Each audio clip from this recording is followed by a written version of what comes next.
Así que le voy a invitar a Francisco Gismondi, que es gerente general de ADEVA, economista, gerente general de ADEVA, la Asociación de Bancos Argentinos. Fue director del Banco Central de la República Argentina, vicepresidente de entidades financieras y cambiarias, entre otros cargos que tuvo en el Banco Central. También fue representante de Argentina en el Comité de Supervisión Bancaria de Basilea. Máster. Muchas gracias. Bueno, voy a tratar de ser cortito porque ya hasta ahora imagino que llamar su atención va a ser un poquito más difícil. A ver, yo quiero hablar de vivienda, pero principalmente del financiamiento de la construcción de vivienda y el financiamiento de la compra-venta de viviendas. O sea, cómo se ayuda desde el crédito a que ese mercado funcione. Hoy, en unos pocos minutos, adelanté algo de esto que podía decir, pero en realidad cuando estamos viendo cómo financiar a la vivienda, tenemos que pensar en, por un lado, moneda, o sea, en qué financiamos. Cuando tenemos inflación hemos llegado cerca o más de 200% de inflación, tasas de interés con inflación más bajas del año pasado que superaron el 100%, claramente crédito de largo plazo en pesos con estos niveles de inflación, estos niveles de tasas son imposibles.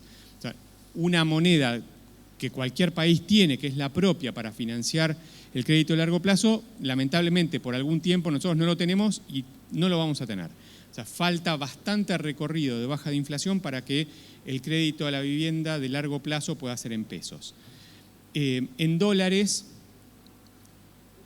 tal vez se puede pensar en financiar en dólares la construcción. Hay alguna idea, todavía hay muchas restricciones normativas para que eso se pueda hacer, pero para que se pueda financiar en dólares la construcción, hay algún camino. Para que se pueda financiar en dólares la compra de viviendas, nos falta bastante más. Acá, lamentablemente, partimos de un pecado original, que es la crisis 2001-2002, donde el crédito mayoritariamente para la vivienda era en dólares y fracasamos como sociedad. Cuando cae la convertibilidad, esos créditos se tuvieron que especificar y entonces ahora volver a generar un mercado de créditos en dólares también nos faltaría bastante. Entonces ahí aparece como una cuña, como una única oportunidad para financiar la vivienda, sobre todo la parte de compra-venta de viviendas, aparece la UVA, la unidad de valor adquisitivo. Es un invento, me tocó estar en el Banco Central cuando eso se hizo, que proviene de algo muy parecido que ya tenía Chile, por ejemplo, que era la UEF, y la idea es, como transición hasta que la inflación baje, tener una unidad ajustable que permita prestar de largo plazo y que tanto el que toma el crédito como el que otorga ese crédito se sientan cómodos con algo que va ajustando por la inflación. Obviamente, si la trayectoria de la inflación es descendente, como en este momento, uno podría pensar que eso es un poquito más atractivo. Cuando la trayectoria de la inflación es incierta, bueno, es muy difícil contratar con UVA de un lado y del otro. Pero si hoy pensamos en financiamiento de viviendas para familias, tenemos que pensar sí o sí por un buen tiempo solamente en UVA. Hubo algún intento legislativo de romper ese instrumento, por suerte no ocurrió, porque si rompíamos el instrumento UVA, no íbamos a tener ningún tipo de crédito a la vivienda. Por otro lado, cuando vimos las últimas dos olas de créditos, unos 100.000 créditos más o menos que se dieron en el 2017-2018, y algo menos que se dio en 2024-2025, esas dos olas de crédito UVA tuvieron algunas virtudes, algunos defectos, pero la sensación es que los bancos salieron masivamente a prestar en esa unidad como para mostrar un poco de capacidad, de músculo, de que lo podían hacer, y posiblemente con tasas que no eran las sostenibles para los bancos en ese momento. Y cuando hablo de si es sostenible o no es sostenible, paso al segundo tema, y con esto, o sea, la idea es plantear los problemas nomás, no tanto llegar a la solución, pero ¿qué es lo que pasó cuando los bancos empezaron a prestar? Los bancos prestan sobre todo en UVA, prestan con base en sus depósitos. Los depósitos que estamos hablando son a un día, a 30 días. En UVA hay algo más largo, como a 90 días, a 180 días, pero es muy poquito lo que hay. Y entonces los bancos toman dinero de muy corto plazo y tienen que prestar a 20 años, a 30 años. Y entonces para poder hacer ese descalce de plazos tan fuerte, por un lado el banco tiene que tener asegurado o tener alguna idea de cómo va a ser su fondeo durante esos 20 años y renovarlo todo el tiempo y ver a qué tasa lo va a renovar. Y por otro lado el banco tiene que estar pensando en que un porcentaje de sus activos pueden estar en algo de tan largo plazo si su fondeo es corto. Si el fondeo en Argentina, si hubiera fondeo bancario en pesos o en pesos con SER, con UVA, a 20 años, a 30 años, el banco podría estar calzado. Pero si se fondea con depósitos, el porcentaje de su activo que puede estar en estos créditos de tan largo plazo necesariamente es chiquito. Entonces, ¿qué hacen los bancos cuando, y no solamente en Argentina, qué hacen los bancos en cualquier lugar del mundo, incluso donde tienen moneda y donde están prestando en su propia moneda, qué hacen para evitar este problema de tomar a muy corto plazo y prestar a muy largo plazo? Lo que hacen normalmente es descargar una parte de esos créditos en el mercado de capitales. En algunos países eso es con algún tipo de institución estatal, en algunos países esto se hace con los fondos de pensión. Típicamente en el mercado de capitales hay del otro lado un inversor de muy largo plazo que está queriendo comprar activos de largo plazo. Entonces les sirven a esos fondos de pensión los activos que generan los bancos, lo compran de distintas formas. Uno podría pensar en fideicomisos, podría pensar en fondos de inversión, pero hay un comprador de largo plazo que en Argentina tampoco tenemos. Si vemos, o sea, en algún momento hubo un intento con las FJP, se desarmaron las FJP y no tenemos el sustituto en el mercado de capitales de ese comprador de muy largo plazo. Entonces, los bancos hoy están en el problema de que ya otorgaron todos los créditos que querían. Hay algunos que dicen, bueno, pero los bancos están subiendo la tasa de interés, están prestando a UVA más 8, más 10, más 12. Bueno, la gente no toma esa tasa, le parece demasiado alta y entonces está habiendo mucho menos crédito hipotecario que antes. Y es cierto. Ahora, esa tasa más alta tiene dos componentes. Un componente de la tasa, de la mayor tasa tiene que ver con que los bancos de alguna manera no están queriendo prestar más porque ya su cupo en el balance está ocupado. Entonces, una forma de rechazar a un cliente sin decirle no te quiero prestar, digo, y lo estoy diciendo muy burdamente, pero es un poco así, es subo la tasa. Pero hay otro componente que me parece muy importante y me parece que vale la pena contarlo acá. Y es que el banco, para poder descargar esos créditos, para poder vender esos créditos, para que alguien se los compre, se lo tiene que ofrecer a un inversor y ese inversor tiene que voluntariamente querer comprar ese crédito de largo plazo. Entonces, cuando comparamos, y esto tiene que ver con el riesgo país, tiene que ver con la inestabilidad de Argentina, pero cuando tomamos, por ejemplo, un bono argentino a 5 años, no estoy hablando de 30 años como un crédito hipotecario, un bono argentino de Estado Nacional de 5 años rinde SER más 8.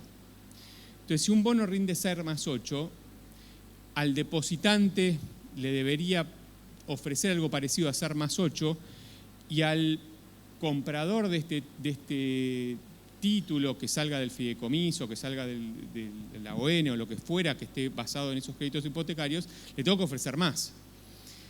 Y por otra parte, si lo pensamos del lado del banco, el banco genera un crédito y quiere quedarse con alguna rentabilidad de ese crédito generado. Entonces, si genera créditos a SER más, SER más 10, y los vende a SER más 8, esa diferencia de 2 puntos de tasa, lo que se queda el banco, vuelve a recibir fondeo y vuelve a prestar. Entonces, si hubiera compradores en el mercado de capitales a una tasa razonable, el banco vendería esos créditos y volvería a generar. El negocio del banco, y insisto, no en Argentina, en cualquier lugar del mundo, es generar el crédito, dar esos créditos lo mejor posible, que se devuelvan esos créditos, pero darse vuelta, dárselos a alguien que esté invirtiendo a largo plazo, conseguir nuevo fondeo y con ese nuevo fondeo volver a prestar. Entonces nunca ocupo tanto de mi balance con estos créditos de largo plazo. En este momento en Argentina lo que está faltando y donde está el cuello de botella, y el gobierno lo sabe, los bancos lo saben y el mercado de capitales lo sabe, es en generar ese comprador de largo plazo que pueda, donde los bancos puedan descargar sus créditos hipotecarios. Si eso no pasa, por supuesto, la estabilidad macro va a ayudar a que las tasas sean menores, la baja de la inflación va a ayudar a que las tasas sean menores, pero de todas maneras, y si pensamos en un mundo ideal donde tengamos ya la estabilidad macro hoy, ya la inflación de 2% anual hoy, de todas maneras falta que esto sea un círculo que todo el tiempo se vaya descargando, entonces los bancos son los generadores de los créditos y hay alguien que los compra. Entonces, ahora aparecen cosas como el FAL, aparecen cosas como algunas compañías de seguro empezando a pensar en hacer fondos de pensión. Bueno, si ese mercado de capitales genera las inversiones de largo plazo, el círculo empieza a rellenarse y esto se puede hacer. Después, ideas financieras para que a lo mejor compradores individuales tengan la parte más corta de esos créditos hipotecarios. O sea, el mismo crédito hipotecario yo lo puedo separar en tramos, la parte más corta se la puede quedar un inversor individual, la parte media un fondo de pensión y la parte larga es la que por ahí el banco se puede quedar como propio negocio. Pero estamos pensando un montón de estrategias, estamos hablando con los distintos actores para que esto empiece a funcionar, pero de todas maneras no es fácil pensar que esto vaya a resolverse inmediatamente. Entonces, lo que estamos hablando, que es la parte del financiamiento a la compra-venta de viviendas, que pueden ser nuevas, usadas y de todo tipo, pero que es una familia comprando una vivienda y usando, como pasa en todo el mundo, que en lugar de sacar dólares de la caja de seguridad, lo pago con crédito, esa normalidad que no tenemos le falta bastante y nos faltan varias patas. La otra parte, que es el financiamiento de la obra, de la construcción, que también es necesario, o sea, de la oferta de viviendas, para eso yo creo que hay algunos atajos que se podrían hacer. Yo creo que una parte de eso sí se puede financiar en dólares. Y acá traigo el último problema y ya con esto cierro. Pero piensen que hay algo de financiamiento internacional de largo plazo para financiar distintos tipos de infraestructura, también infraestructura de viviendas. Hay organismos internacionales, hay fondos que están dispuestos a financiar este tipo de cosas, pero tienen el problema de que casi todo lo que se puede conseguir de financiamiento internacional viene en moneda dura, viene en dólares, vamos a decir así, porque puede ser alguna otra moneda, pero la gran mayoría son dólares. Si el banco toma dólares con financiamiento externo de un organismo internacional y lo presta a una constructora, eso puede funcionar.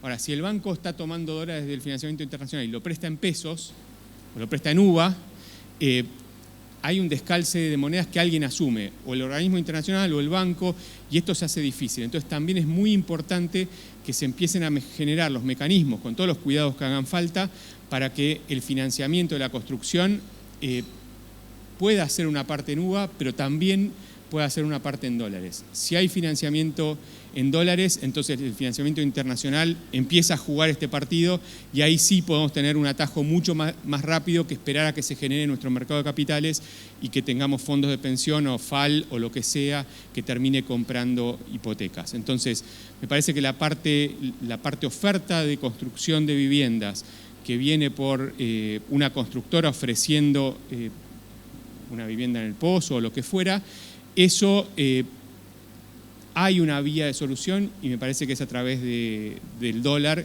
que es en este momento mucho más plausible que pensarlo en uvas. Pero bueno, yo creo que ya con esto, entre todos, por lo menos abusamos del tiempo, así que les agradezco muchísimo y nos dejamos acá.